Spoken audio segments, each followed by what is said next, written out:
Well, good afternoon, everyone. This is Mike Bass back again with another forecast update for you for this January the 22nd, 2023. I'm glad to have everybody back with me again today. Hope everybody's having a great day, safe day, and even though it's a little wet day along the East Coast, hopefully everybody's staying warm and staying safe out there. Okay, let's dive into the forecast here. We're looking at the radar across the lower 48. We're starting off here along the eastern coast of the United States. Here goes one round of precipitation that moved through earlier this morning. It produced about 1 to 2 inches of rain across the area, across the southeast. We got another little area developing here across Alabama, Mississippi, Alabama, Georgia. That will continue to lift off to the north and east.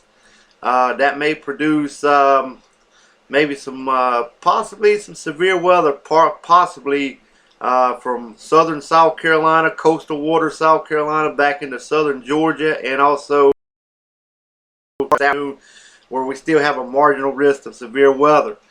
Up here in the north, upper the Ohio River Valley, portion of the northeast system up here.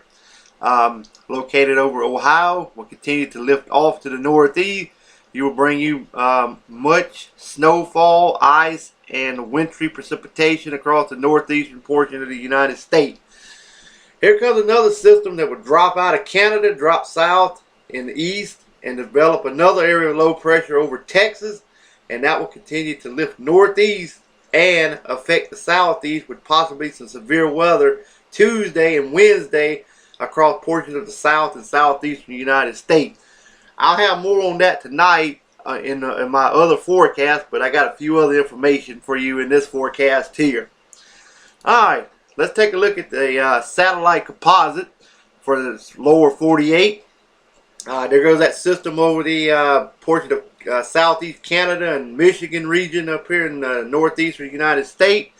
There goes that first system that moved through the area, produced all that rain, and here comes the second batch that will move through later this afternoon and later on tonight.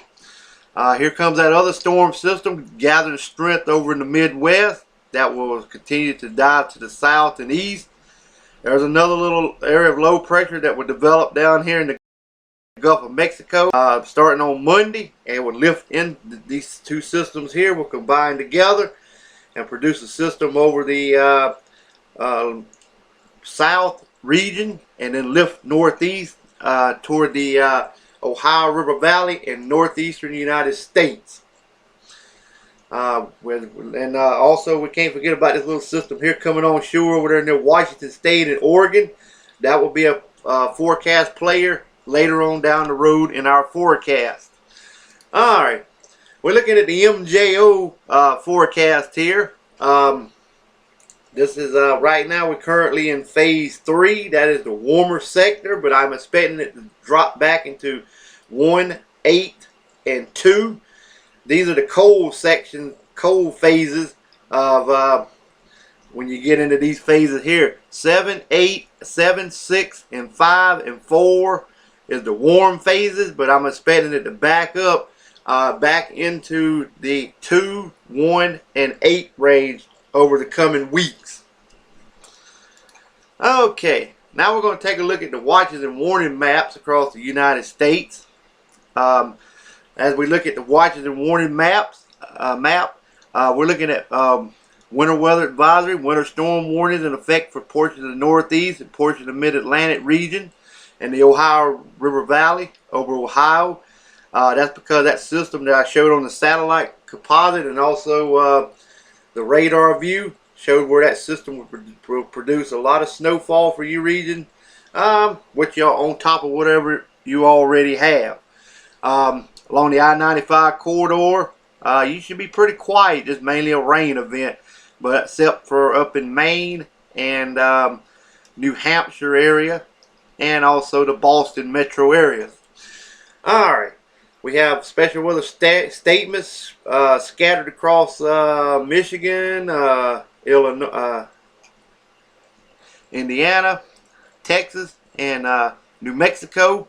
Also, Wyoming. We have wind advisories over here in California and Nevada. Have winter weather advisory for that little system I showed you on the radar view. And that other little system up in there, Canada, over in the Montana and Idaho. Alright, we got freeze warning still in effect for a portion of California, and plenty of some high wind warnings, and plenty of wind advisories for California. Alright, here's a look at the snowfall total over the next 16 days. As you can see, the heaviest amount over Canada, portions of the north.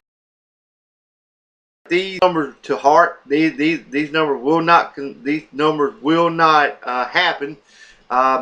That just the GFS loves to overdo things. So, but you will get snow, but just not as much as the model is saying. And here's a look at the 7-day rainfall total from the eastern United States, from Texas all the way to Maine and portion of southeast Canada, and also over toward the Gulf of Mexico here, and also the Atlantic waters off the northeast coast. The heaviest precipitation, this is that system here that's over portions of North Carolina that you see here today, will race off, and this is where it produces all that rain. This is that second system that develops down here in the Gulf of Mexico about Monday and Tuesday, and it spread more precipitation over this region here. Lighter amounts over the Midwest, portion of the upper Midwest and the West Coast. California will see a little bit of rain, but not as nothing like you've seen before earlier this month. Okay, well, that wraps up our weather forecast for today. I hope everybody has a great Sunday afternoon, even though it's a gloomy one here in South Carolina. Gloomy and wet. So I hope everybody has a great day. Stay safe out there, and we will catch you back in the next one.